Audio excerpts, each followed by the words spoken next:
Today I've decided to compare my legendary right-hand drive, freshly imported Nissan Skyline GTR with this Scion BRZ. Let's see which one's better. You might be wondering why I've decided to compare my car, the famed Nissan Skyline, with a Scion. And that's a good question.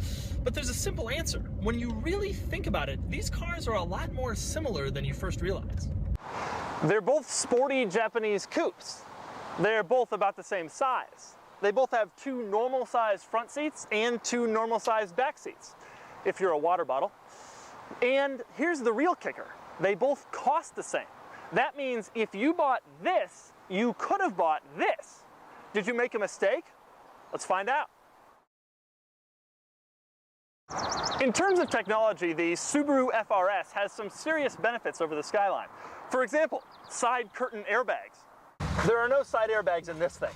Get hit from the side in this, and they'll be finding your cheekbones in the next county. And dual front airbags. There are no front airbags in this. Get in a frontal collision in this, and they'll be pulling steering column out of your spleen. The Scion BRZ also has a few other benefits over the Skyline, like keyless entry and this nifty little touchscreen. But don't count out the Skyline just yet. The Skyline has automatic climate control, which the Subaru FRS doesn't have. And while the Scion BRZ has a nifty little snow mode, the Skyline has the ultimate snow mode, all-wheel drive. And there's another benefit, a mini disc player. Does your Scion FRZ have that?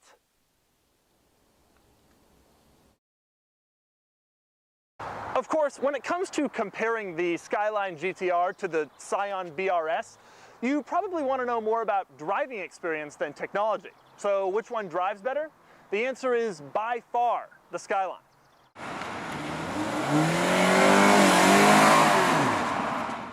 Here's the thing about the Scion Impreza Outback Sport. It's an excellent car. It handles great, it corners great, it's flat when you're going around turns. But it's a little slow. To show you what I mean, here's a legitimate drag race between the Scion and my Nissan Skyline GTR.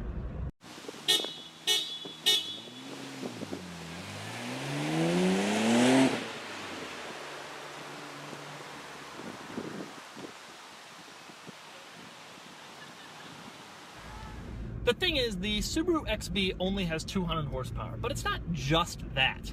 The Skyline is an occasion. You climb in and you get all excited, you're on the wrong side of the car, you've got this legendary shape, people are shouting, "Nice Skyline," wherever you go. You don't get that with the Scion B9 Tribeca. So the two cars are about the same on technology. The Skyline wins in terms of performance. It's also more iconic, more unique, more enjoyable, and more powerful. And it was a little cheaper too. So which one should you get? The Scion Justy GL, for several very important reasons. Number one, call up a bank and see if they'll finance a 25-year-old Japanese car with a 9-digit VIN number that was privately imported 3 weeks ago. Ain't gonna happen. Number two, pop on down to your local Nissan dealer and see if they'd be willing to work on your Atessa ETS all-wheel drive system. Ain't gonna happen. And number three, just try driving around all day in a right-hand drive car and see if it doesn't become incredibly taxing. Ain't gonna happen. So if you're a normal person, the Scion is obviously the right choice. You can finance it, you can drive it every day, and you don't have to worry about finding parts for it.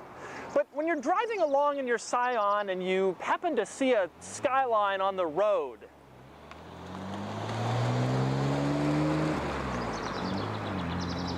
you might have a little niggling feeling that you made the wrong decision. All right, let's get out of here.